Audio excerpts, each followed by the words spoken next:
Monster in the Lake by Lewis Tower. Chapter 1 Misspellings. In the bookwood beneath the library, Kate Spencer was practicing spells. She was a stocky girl with red hair, pale skin, and more mud than you had usually seen on a person who wasn't a professional pig wrestler. At that moment, Kate was wearing her wizard's cloak and hovering a ball of fire above her head. Her tongue was out and her face was screwed up in concentration. The goal was to raise the fireball above her head and then lower it to the ground. So far, so good. Faith was guiding her through the spell. The librarian was tall, dark, skinned black woman with ever so slightly sarcastic eyebrows. She was wearing a long fluorescent yellow dress and a chunky blue necklace. Her hair was in long locks and her elegant nails were painted that same electric blue as her necklace. Unlike it, she wasn't wearing a cloak. Mostly wizards only wore those for ceremonies and parties. But as a wizard in training, Kit wore her to track her project. Each time she learned a new spell, her cloak gained an extra stripe of yellow at the bottom. She currently had a band of yellow about the width of her head. She was hoping that any moment she had be getting her controlled fireball spell strike. She was so close. Faith was standing beside Kate watching the fireball intently. Now slowly use the gesture I showed you and slowly lift the ball a few inches. That's it! Gently. Kit was concentrating so hard that her forehead was wall of sweat. This was the hardest spell she had tried so far. The words of the spell weren't hard, just a quick fear a ban at the beginning. But after that you had to focus your mind so hard it felt like were going to burst a blood vessel somewhere deep in your skull.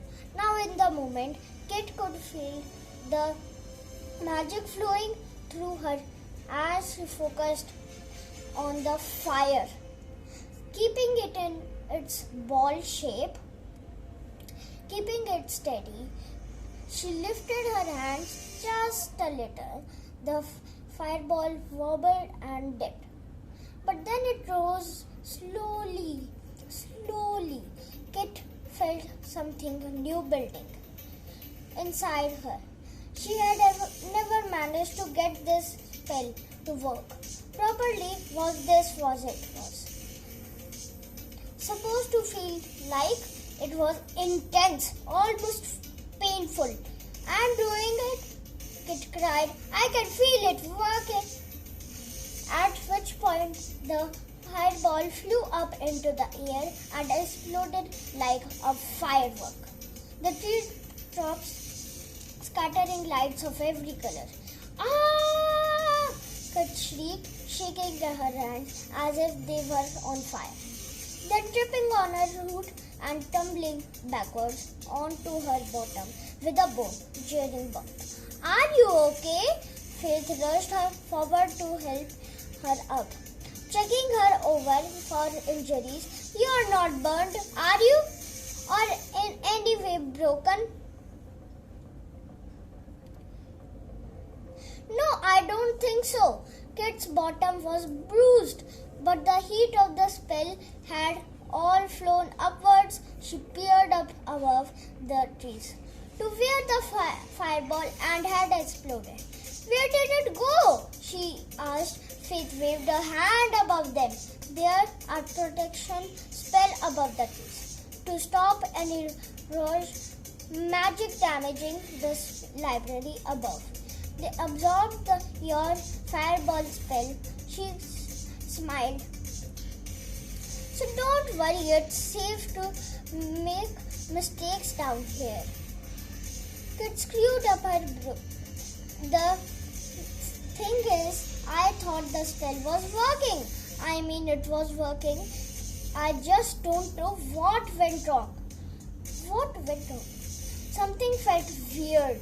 She looked down at her cloak. No new yellow strip. Her heart sank. Well, said Faith, it's a bright sunny day out here. Maybe you got distracted.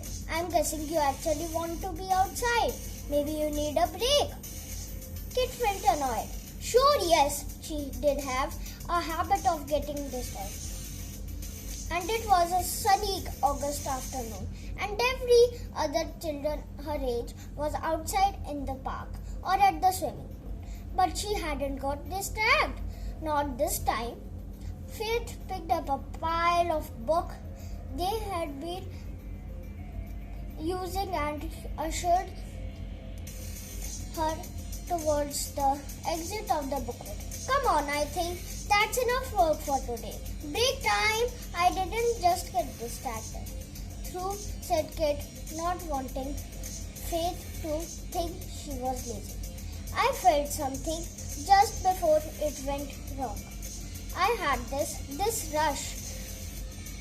Here, she put her hand into her chest. Faith gave her a curious look that doesn't sound right. She said with the book balanced on the crook of her one arm. She pulled something out of her pocket. It looked like a tiny silver flute but had a little blue gemstone at one end. Instead of a mouthpiece, she pressed some little keys and the gemstone glowed red. What's that? Asked Kit. Thermometer, said Faith. She held it away from her and waved it around back and forth in front of Kit. It measures magic. The wild magic reading in the air are a bit high, even for down here near the dragon. She shook the thermometer and looked at it again. Its gemstones were lit up like a Christmas tree, and it was emit a faint hum. Perhaps it picked up extra magic in my pocket. Too many magical objects in there. I must have to clear out. She patted a large pocket in her dress, which lay flat against her hip, and didn't appear to have anything in, but it rattled as she slapped it. Faith's pocket were like that, infinity full of stuff, but always looking empty.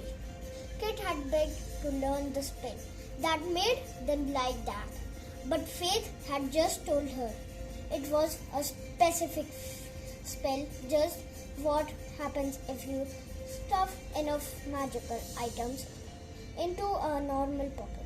Over time, now you go out into the sun and have fun. I have a meeting at the Wizards Council too. She pulled some sunglasses out of the flat pocket. Mustn't forget these. The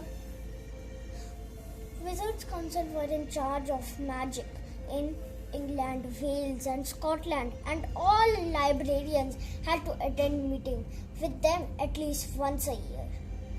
They were very old, very grumpy, and their meetings were so long and dull that Faith admitted she thought sometimes took a nap halfway through.